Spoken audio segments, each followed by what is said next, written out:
ক্ষমতার আড়াই মাসেই দেশের মানুষের কাছে দেয়া প্রতিশ্রুতি বাস্তবায়নে কাজ শুরু করেছে সরকার, যে কাজের মাধ্যমে প্রত্যাশিত বাংলাদেশ গড়ে তোলা সম্ভব হবে।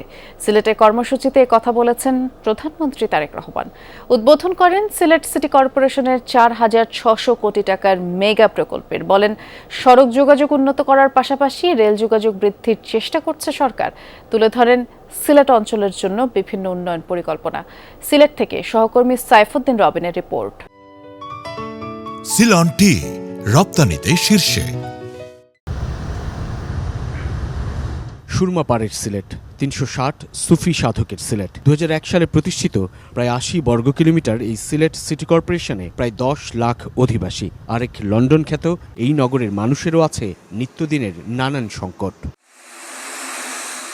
সব সংকটের সমাধানে আলোর রেখা উন্মোচনে বৈরী আবহাওয়ার মধ্যেই এবার সিলেট নগরে প্রধানমন্ত্রী তারেক রহমান। তুমুল বৃষ্টি ভেজা দিনে বেলা 11টার দিকে সহধর্মিণী ও সিলেটেরই মেয়ে ডক্টর জোবাইদুর রহমানকে নিয়ে সুরমাপাড়ের চাঁদনী ঘাটে যান প্রধানমন্ত্রী। উদ্বোধন করেন সিলেট সিটি কর্পোরেশন গৃহীত 4,600 কোটি টাকার মেগা প্রকল্প।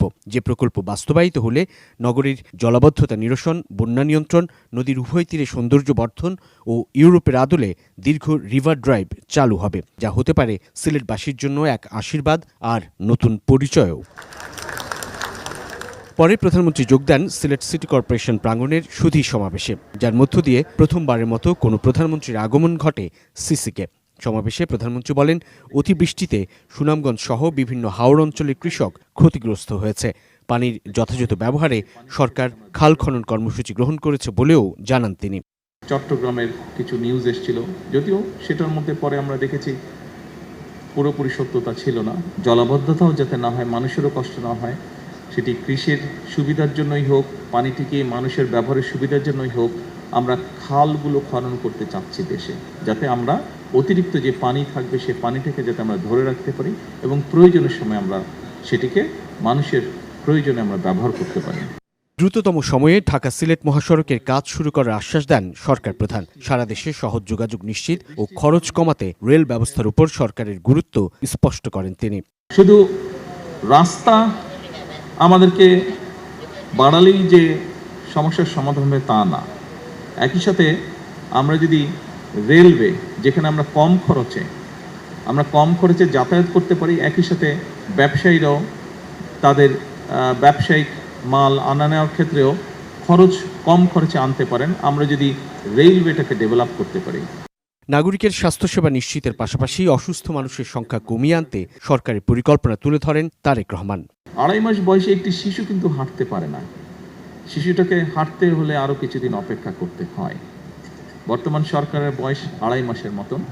তবে আমরা এরই ভিতরে আমরা যে সকল কমিটমেন্ট দেশের মানুষের সামনে উপস্থাপন করেছিলাম, দেশের মানুষকে আমরা দিয়েছিলাম, সেই কমিটমেন্টগুলো বাস্তবায়নের কাজ আমরা শুরু করেছি।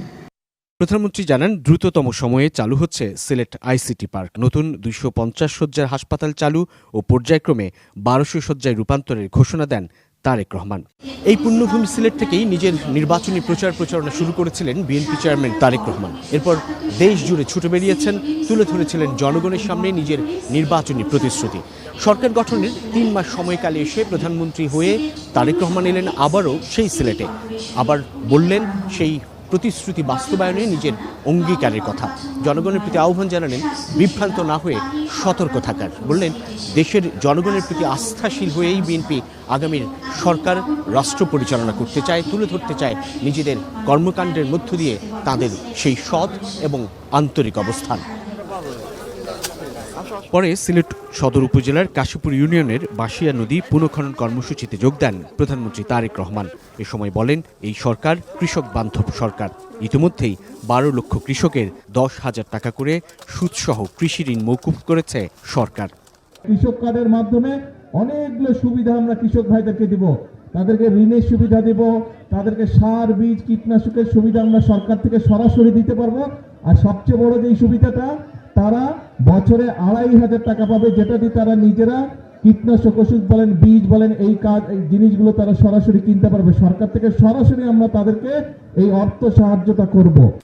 এর আগে সকাল 10টার দিকে ঢাকা থেকে বিমানে সিলেটে পৌঁছান তারেক রহমান। এরপর জিয়ারত করেন হযরত শাহজালাল রহমতুল্লাহের মাজার, যেখানে বারবার ছুটে এসেছেন তাঁর মা প্রয়াত সাবেক প্রধানমন্ত্রী বেগম খালেদা জিয়া। সরকার প্রধান হয়ে প্রথমবারের মতো সিলেটে এসে মাজারে দোয়া ও মোনাজাতে দেশ ও জনগণের কল্যাণ কামনা করেন সরকার প্রধান। সাইফুদ্দিন রবিন, যমুনা নিউজ, সিলেট।